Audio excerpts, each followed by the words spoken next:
Sakamoto Days, you have gone on quite a journey in 2026. To start this year, there was a stretch where I started to get quite concerned about the quality of the chapters that were being delivered, and that concern has absolutely nothing to do with the writing or just even the general arc of the story that it's currently on. Actually, I quite enjoyed that part of it.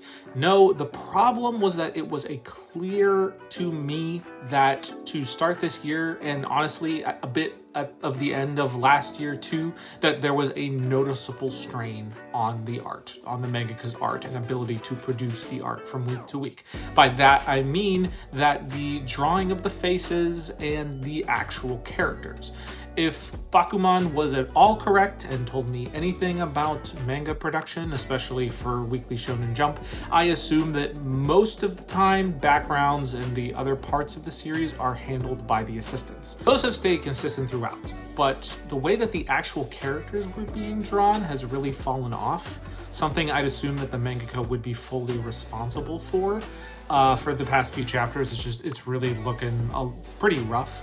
Hence, Sakamoto Days finds itself with a considerably lower average ranking to start off this year. Do I think it will continue to be as low as this? Not exactly.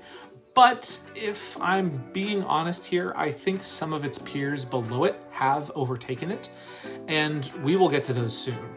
I would not be surprised if Sakamoto Days remains out of the top 5 of the magazine going forward, but I'm always happy to be proven wrong. Enjoy a sample of the reviews I've done for Sakamoto Days to start 2026. I think that the choreography of the fight is fine, and that the wedding cake cut reveal at the end was definitely funny. But I was distracted for most of the chapter by the art. It was missing its usual gusto and polish, which is a bit disappointing. Also, the chapter felt a little short to me. Either way, it was a bit of a down chapter this week, in my opinion. It is definitely back to what is great about Sakamoto Days, and a fantastic chapter. Happy to have it back. This chapter had all of the quintessential Sakamoto Days goodness. Great, well-directed action, awesome dynamic art and fight choreography, so many background characters who don't react or only minorly react to the absolute chaos that's around them. It's going to be rated really highly by me this week. The action was good, and everything that happened on the boat was genuinely hilarious. Another good chapter from Sakamoto Days, returning to the over-the-top action that I just love about this series. Nothing wrong with the choreography of the action, but the art was not its usual polish throughout the chapter this week, and not for artistic reasons. I think that will bring it down in the rankings for me, even though this chapter was not bad in and of itself. Looking back on it, I think I was a little bit too harsh on Sakamoto Days last week. I gave it a very low ranking, and I reread the chapter as I was getting some of the things that I needed for my video, and I looked at the art and it wasn't that bad. I mean, I think I was just reading it and I just got like a bad impression. I think also because the series that I'm reading around it, they are drawn impeccably. They're everything about the art in those series is done so well that when I saw Sakamoto Days with those two things around it, it just kind of felt like it felt rougher than it actually was. That being said, it was rough. This one is still a little rough. But anyway, I wanted to put that out there. It's great back and forth action, and I always enjoy bringing the power pair to the party, but guys, the art is getting a little distracting.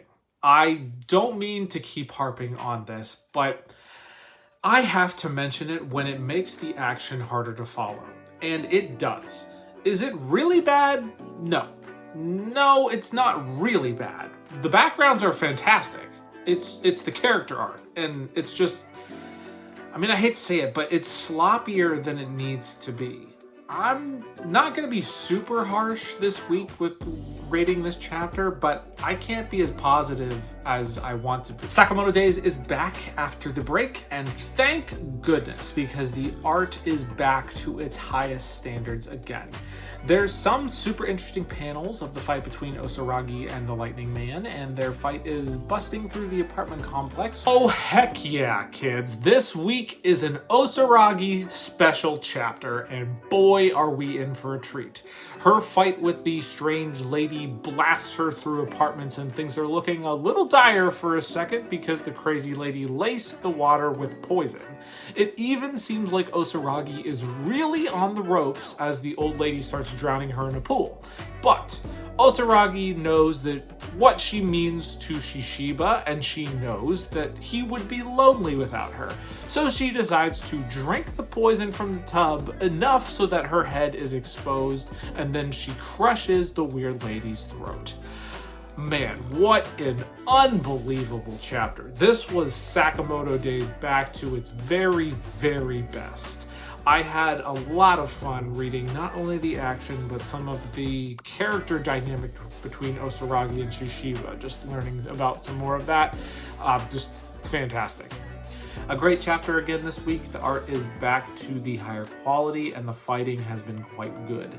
I enjoyed the play on the horror that they did with the beginning part of the chapter and Osaragi because, well, she is quite scary, and so I thought it was a fair place to play up that element of the genre.